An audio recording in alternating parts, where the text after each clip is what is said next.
Operasi senyap revisi Undang-Undang MK.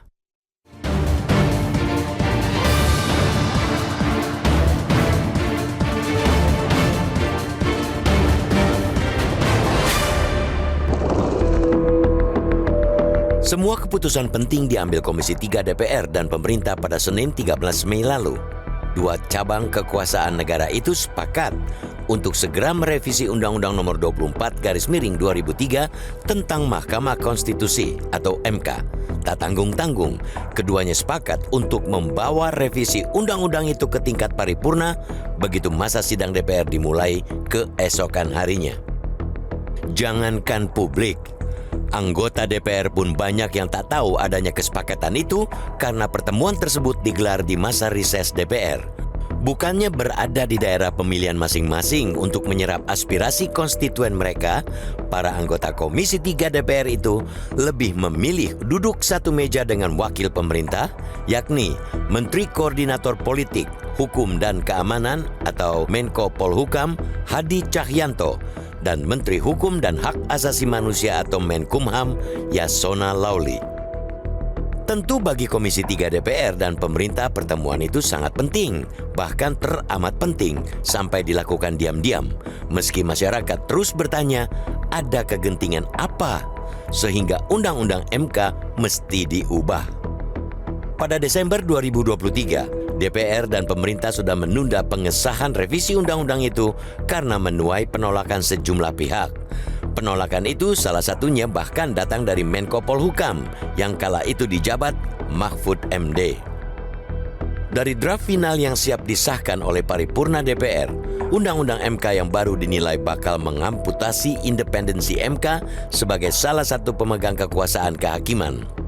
Sedikitnya ada 4 poin krusial dalam draft revisi Undang-Undang MK yang memantik kontroversi di masyarakat, yaitu seperti persyaratan batas usia hakim konstitusi, mekanisme pemberhentian hakim, evaluasi hakim konstitusi, dan unsur keanggotaan Majelis Kehormatan MK atau MK-MK. Dalam pasal 23A, draft 1 menghapus ketentuan pemberhentian hakim karena habisnya masa jabatan. Sebagai gantinya, hakim MK bisa menjabat selama 10 tahun dan dievaluasi tiap 5 tahun. Nantinya, tiap 5 tahun hakim MK wajib dikembalikan ke lembaga pengusul yakni Presiden, DPR, dan Mahkamah Agung. Jika lembaga pengusul dinilai kinerja hakim MK yang diusulkannya tak sesuai dengan kepentingannya, masa jabatan hakim itu bakal tamat riwayatnya dan digantikan dengan hakim baru. Kekuasaan kehakiman MK semakin dirongrong oleh komposisi keanggotaan Majelis Kehormatan MK versi draft revisi Undang-Undang MK. Sebelumnya, Majelis Kehormatan MK diisi oleh 1 orang hakim MK, 1 anggota praktisi hukum, 2 anggota yang terdiri salah satu atau keduanya merupakan pakar hukum, dan 1 orang tokoh masyarakat. Di draft revisi, Majelis Kehormatan MK masih tetap 5 orang, namun komposisinya berubah menjadi 1 hakim MK, 1 anggota usulan MK, 1 anggota usulan MA, 1 anggota usulan DPR, dan 1 anggota usulan Presiden. Dari draft itu, publik dapat melihat dengan hati dan pikiran yang jernih DPR dan pemerintah seperti hendak mengobok-obok kekuasaan kehakiman.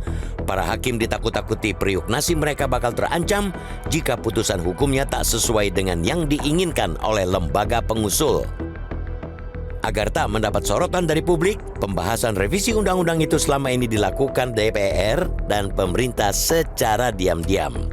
Tahu-tahu sudah siap disahkan di paripurna DPR. DPR dan pemerintah bahkan nekat mengangkangi Undang-Undang Nomor 12/2011 tentang pembentukan peraturan perundang-undangan yang mengatur alur pembahasan sebuah rancangan undang-undang. Dalam Undang-Undang Nomor 12/2011, tiap draft undang-undang tak bisa dibahas berdua saja oleh DPR dan pemerintah, bak orang-orang yang sedang memadu kasih. Dunia bukan hanya milik mereka berdua, tapi juga orang banyak, sehingga pembahasannya juga mesti mendengarkan aspirasi masyarakat. Sungguh berbahaya jika para wakil rakyat tak mau mendengar aspirasi rakyat. Dalam konteks revisi Undang-Undang MK, MK ke depan berpotensi diisi oleh hakim ABS alias asal Bapak Senang.